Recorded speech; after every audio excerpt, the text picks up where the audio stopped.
Dieting just doesn't work for weight loss long term.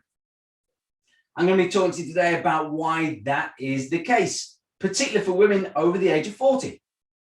Well, over the age of 35, really.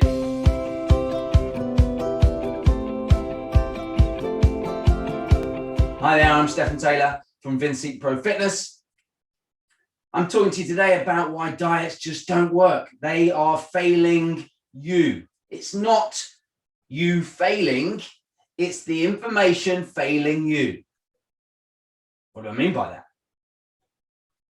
22 years ago, when I started out on my journey as a fitness trainer then, I was taught the only way to lose weight is to exercise more and eat less, to count calories, count macros, put yourself in restriction mode, in deprivation mode.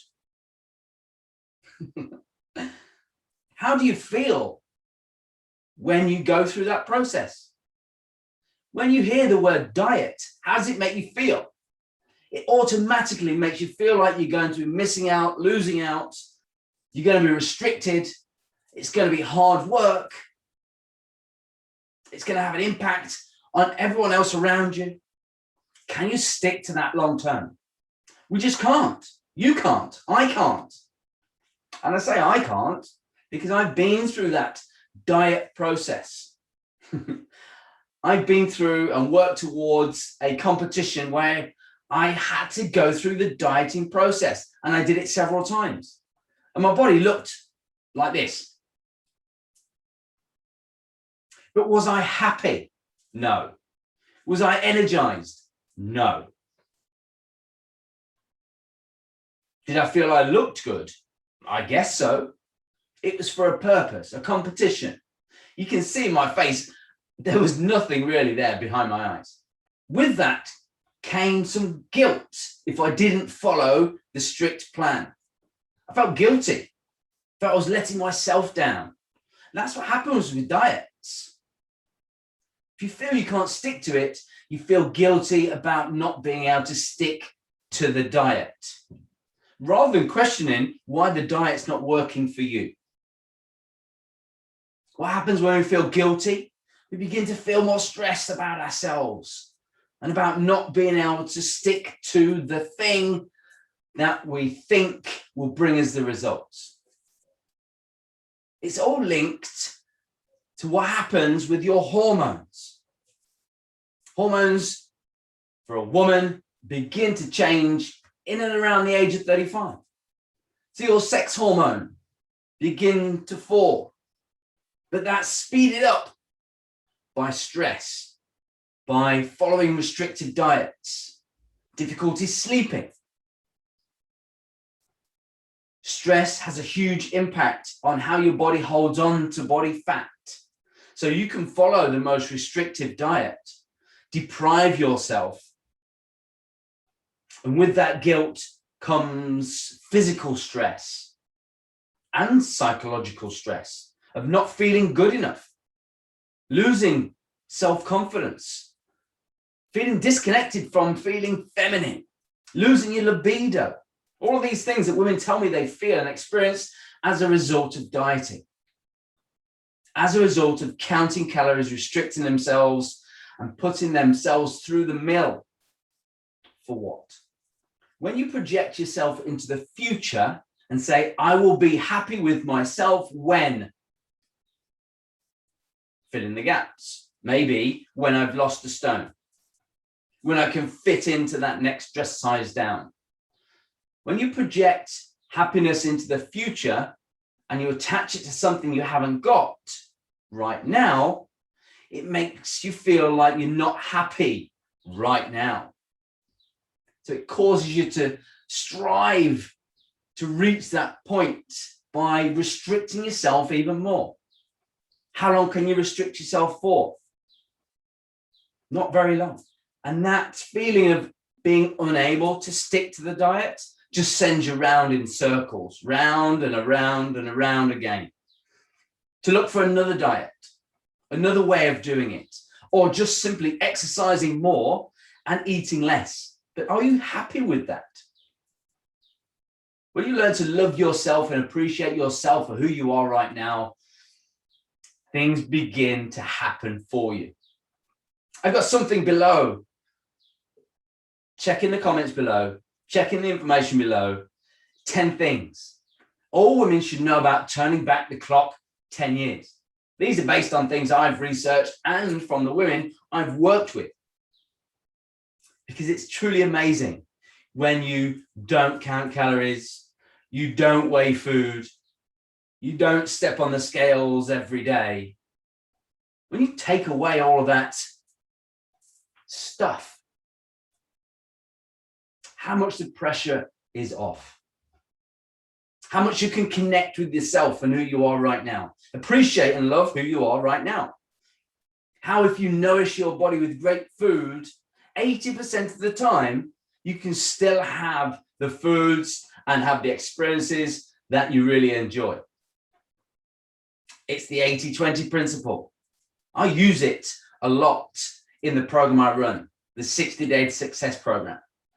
You can hear from some of the women in the links below about what they've experienced as a result of learning to love themselves much more, connecting with their femininity, boosting sex hormones through eating food you can buy in any supermarket. So if this is the magic pill, why is it not talked about more? Because it's not sexy.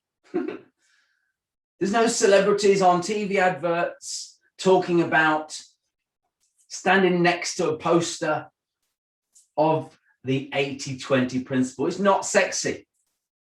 It doesn't sell fad shakes, books, bars.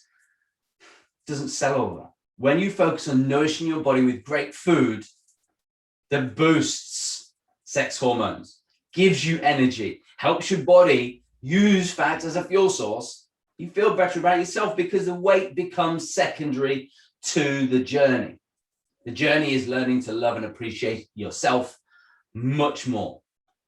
And that energy, that drive, that passion you reconnect with spreads positively to the people around you. I often talk to women about the impact they're now having on their children, particularly the women I work with girls. You see, children learn up to the age of around 7 by watching, not by listening, by copying. So they're copying what you're doing. So if you're talking negatively about your body image, I can't wear that, I'm too fat, I'm on another diet, then they copy that and they understand that and they think that's the way forwards. It doesn't have to be that way. The beauty of understanding how your body truly works means you connect your mind with your body and you create harmony. You move in the direction you want to go in and your body naturally will lose weight. But as I said, it becomes secondary because you're the most important person. Your mind, your health, your wellness. So looking at wellness as a whole, mindfulness, self-confidence, nourishing your body with great food, moving more with purpose, understanding what's needed at this stage of your life to boost hormones. 80% of your happy hormones are produced not up here, but down here in your gut.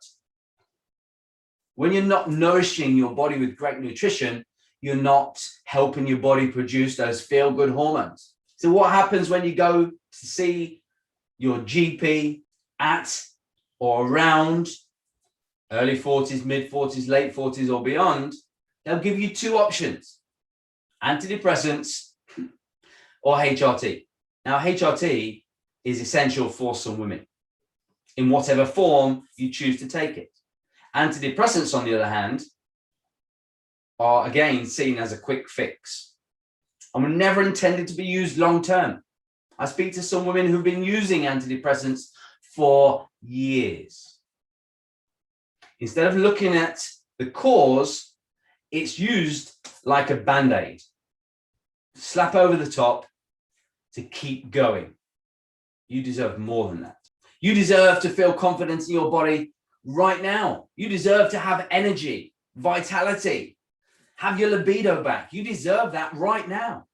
have a look around at what everybody else is doing, talking about, and struggling with, and do the opposite. If you see a lot of diets, if you tried a lot of diets, then do the opposite thing. Nourish your body first, 80% of the time, to give yourself the freedom, and you'll experience the change that so many other women are experiencing right now. It is possible. You don't need to feel guilty. It doesn't need to cause stress. There is an option. Go and check out those 10 things that all women should know about turning the clock back 10 years. Number 4 is going to shock you. If you like this information, if this has helped you make the first step, potentially, show us a like, even share it, even subscribe. As a result of subscribing, you'll get a little notification to let you know when some more information is available, when I share the next video. Thank you for taking time out today to listen to this. I really appreciate you. I'm really grateful you're here. Have a fantastic day.